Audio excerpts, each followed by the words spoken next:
Olá! Então, como eu prometi para vocês, hoje a gente vai conversar um pouquinho sobre a forma de se fazer avaliação de deficiência hoje, tá? Eu falei para vocês que a proposta de avaliação de deficiência ela tem que seguir algumas diretrizes lá da Lei Brasileira de Inclusão, que é a Lei 13.146, que foi publicada em 2015. Ela traz lá no seu artigo 2º o conceito de deficiência, conforme a Convenção da ONU que a gente já viu, e fala que quando a avaliação de deficiência for necessária, ela deverá ser biopsicossocial, ou seja, nada só corpo mais, tem que ser realizada por equipe multiprofissional e interdisciplinar. Isso, gente, já é obrigatório, desde janeiro de 2016, quando ela entrou em vigor. Não depende de ter instrumento ou não, que eu contei para vocês as historinhas do instrumento, né? Mas, mesmo sem instrumento, essas diretrizes têm que ser seguidas. Então, biopsicossocial, multiprofissional, interdisciplinar. E tem que considerar 4 pontos fundamentais. Esses 4 pontos são impedimentos nas funções de estrutura do corpo. Eu falei para vocês, essa sim é a parte do corpo com suas características. Segundo item importantíssimo, fatores socioambientais, psicológicos e pessoais. Então, é o contexto que a pessoa vive ali. Tem que avaliar a limitação que existe no desempenho de atividades e tem que avaliar o que? Restrição de participação em sociedade. Então, são os 4 incisos lá do parágrafo 1 que tem que ser obedecidos. E isso aí já deve existir desde janeiro de 2016. Tinha lá o parágrafo 2º dizendo que o Poder Executivo ia criar instrumentos para fazer isso no prazo de 2 anos, mas acabou que ainda não ficou pronto, como eu contei para vocês. Até ficar pronto, a gente vai ter que ter isso em mente. E aí, gente, o que é uma base para toda essa classificação, para aqueles instrumentos que eu falei para vocês que foram criados? É a classificação internacional de funcionalidade e incapacidade de saúde, da OMS. Ela é uma irmã da CID, que a gente conhece muito, né? Essa é a CIF, que também é um livro, assim como a CID, que é a classificação de doenças. Só que ela tem um olhar diferenciado, ela não trata ali de códigos para os diagnósticos, não tem nada a ver com isso. Ela avalia como é o funcionamento das funções e estruturas do corpo, uma parte dela é isso, né? Tem seus domínios ali dentro sobre isso. Ela avalia os fatores contextuais, ambientais e pessoais, e esses fatores a gente sabe que eles podem ser facilitadores, então se eu tenho ali as tecnologias que eu preciso, por exemplo, isso pode ser um facilitador para a minha funcionalidade. Mas se eu não tenho, se eu tenho, por exemplo, uma escada e eu preciso me deslocar como cadeira de rodas, isso é um fator contextual do ambiente que vai ser uma barreira para mim. Então, eu não vou conseguir realizar aquela atividade sem uma ajuda de uma pessoa, porque existem as barreiras na sociedade, né? Aí, avaliando de um lado o corpo, de um lado esses fatores contextuais, a gente tem um resultado ali que é o desempenho nas atividades e na participação social. Então, é o que? Isso é como eu realizo na prática as atividades fundamentais da vida. Que as atividades são essas?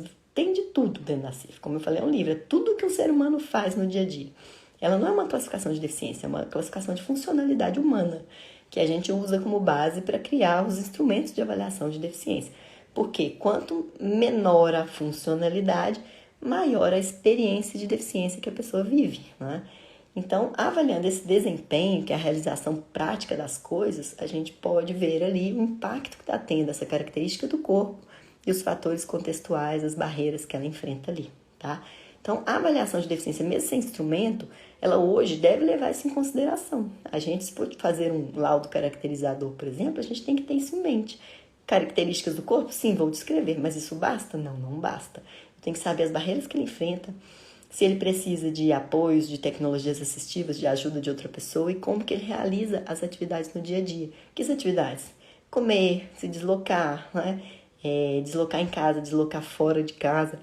Como que ele faz, por exemplo, para andar numa cidade, para fazer compras, né? Como faz as atividades domésticas. Então, a gente pensa nas coisas que a gente faz no dia a dia e conversa sobre isso para saber como a pessoa desempenha isso, porque isso tem que ficar bem caracterizado, senão a gente está fazendo o quê?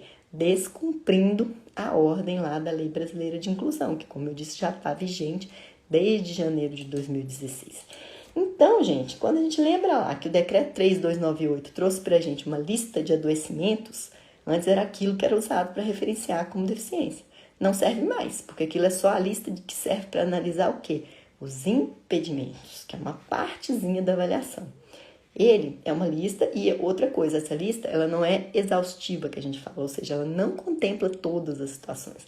É uma lista exemplificativa de situações que se caracterizam como os impedimentos com as alterações de função e estrutura do corpo. Porém, eu vou ter que avaliar também o quê? Os fatores socioambientais todos para eu ver nessa interação como é que é a funcionalidade da pessoa.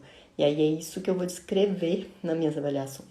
Então, toda vez que o decreto 3298 fala uma coisa que é contrária às leis maiores que ele, né? Então, a LBI é uma lei, está acima do decreto. Convenção da ONU, mais ainda, né? Que ela está com status de Constituição. Então, eu tenho que obedecer essas acima. Se o decreto traz uma coisa ali que não condiz com isso, a gente tem que passar por cima disso, desconsiderar, porque já está tacitamente, né, ilegal, mesmo que o decreto ainda esteja vigente. Por exemplo, lá tem uma exclusão para as deformidades estéticas. Vocês acham que uma pessoa com uma deformidade não sofre barreiras, não tem estigmas ali para alcançar o trabalho ou as demais atividades?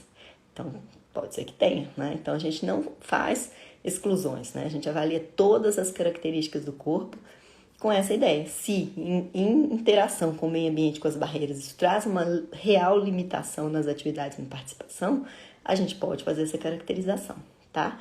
Então, assim, é claro que não dá pra gente esgotar aqui todas as possibilidades de caracterização que são feitas hoje, mas eu tenho algumas conversas sobre isso lá no Instagram, no Laila Vilela, que eu falei pra vocês. E depois lá também vou dar notícias sobre novas turmas do curso, em que a gente faz isso aí passo a passo, bem destrinchado, tá bom? Então me segue lá no Instagram e a gente vai conversando por aqui também, tá? Tchau, tchau.